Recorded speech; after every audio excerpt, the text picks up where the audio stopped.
Welcome to School Stress 101 on the School Without Suffering podcast.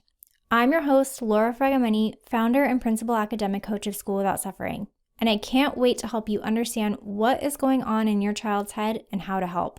Let's dive in.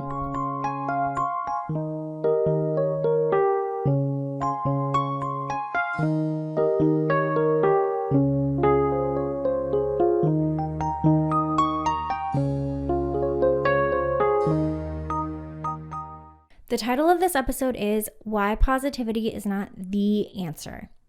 Now, you may be thinking, but Laura, in the last episode, you told us how important focusing on the positive is for student success. And you're right, I did. So which is it?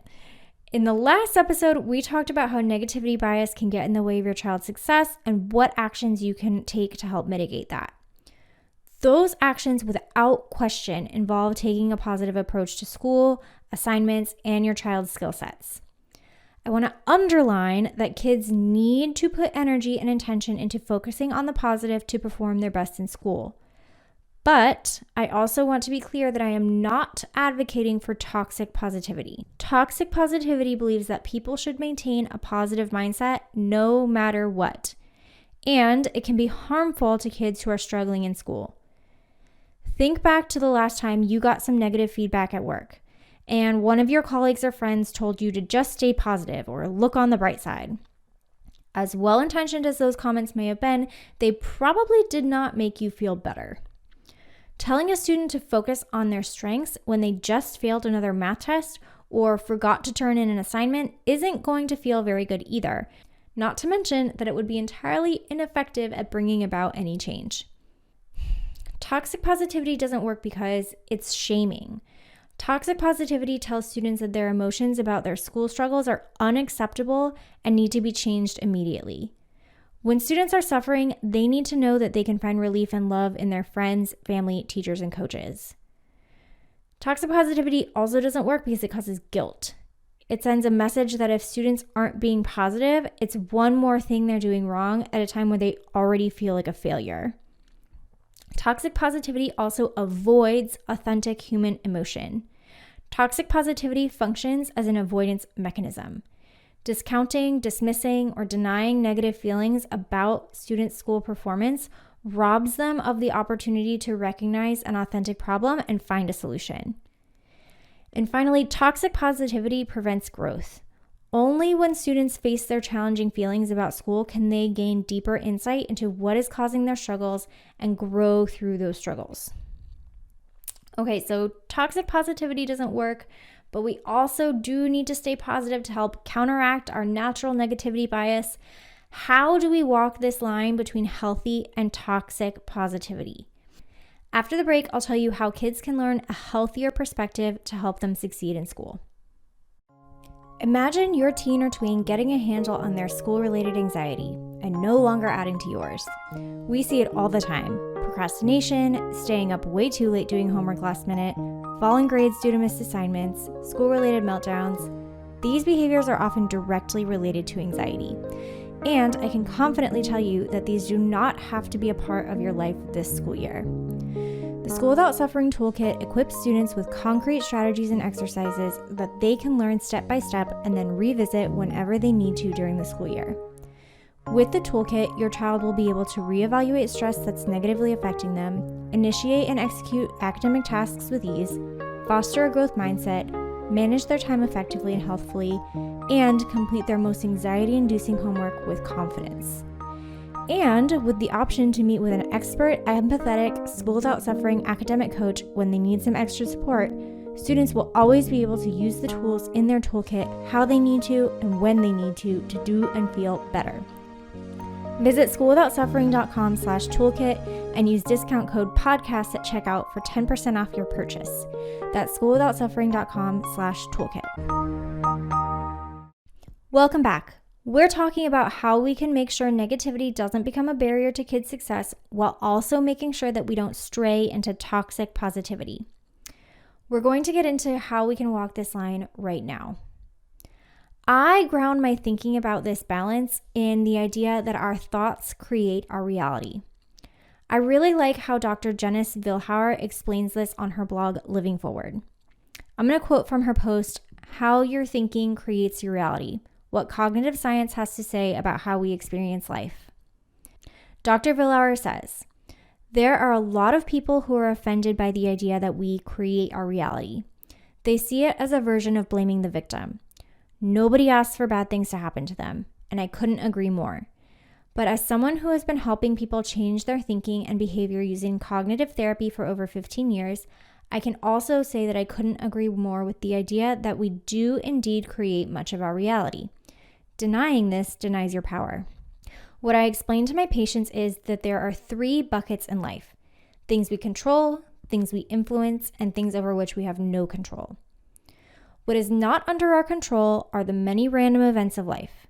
The families we were born into, earthquakes, pandemics, illness, job layoffs, the death of loved ones, fires, and car accidents, to name a few. These are circumstances that we experience and events that we are aware of.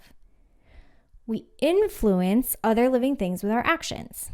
If you walk into a room and see a stranger sitting there and decide to slap them in the face, that person will surely respond differently than if you instead had smiled. But you don't determine how that person responds. That person could decide to run away, turn the other cheek, or slap you back. What we control and where we really start to create our reality is in how we perceive, interpret, and think about the events in our life. That generates our feelings about those events and how we subsequently respond with our behavior. No one can choose your thoughts or actions. Those are yours alone.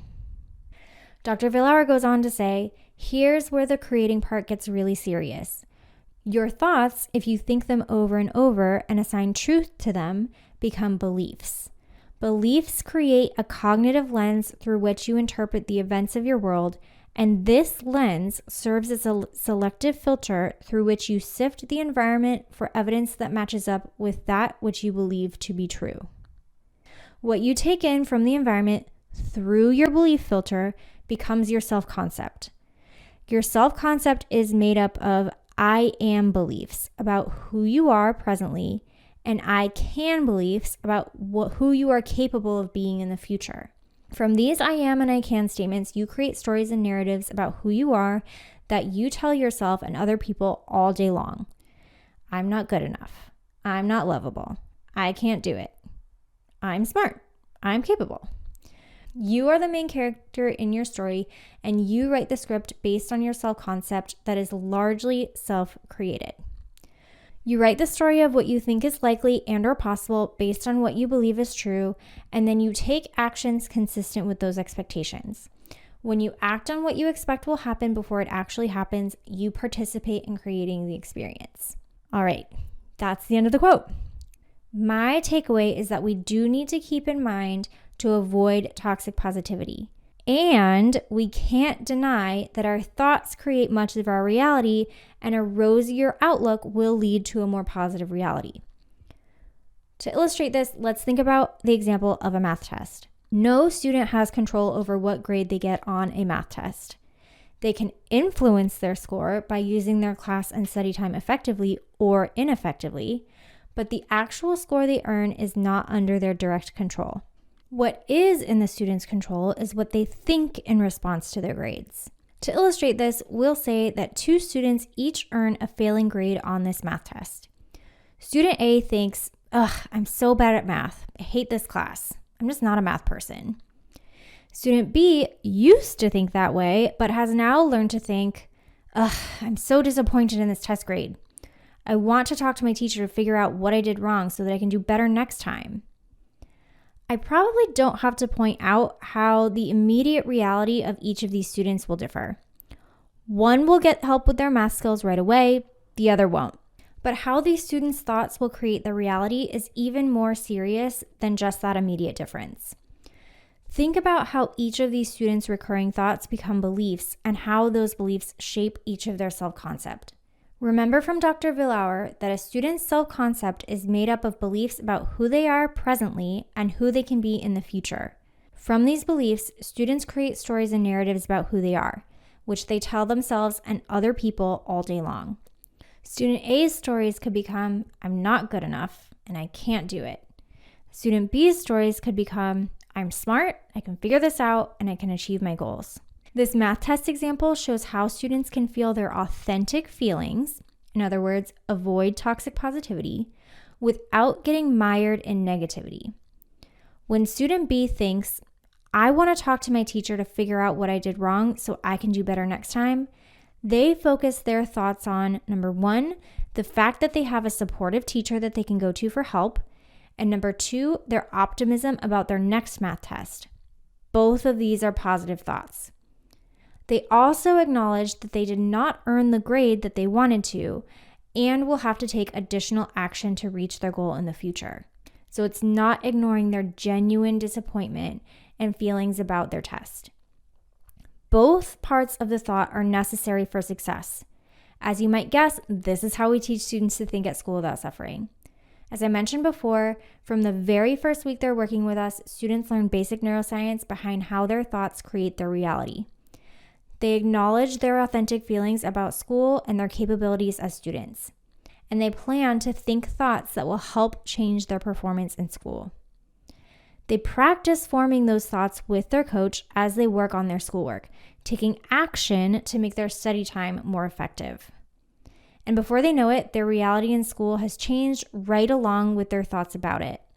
Their grades are up, they feel better, they have more energy, and they're overall healthier and happier kids. No toxic positivity in sight. In the next episode, we're going to run with this thread I just pulled about responding to grades. And we'll talk about how your response to your child's grades can have a major impact on how they feel and perform in school. I'll see you there.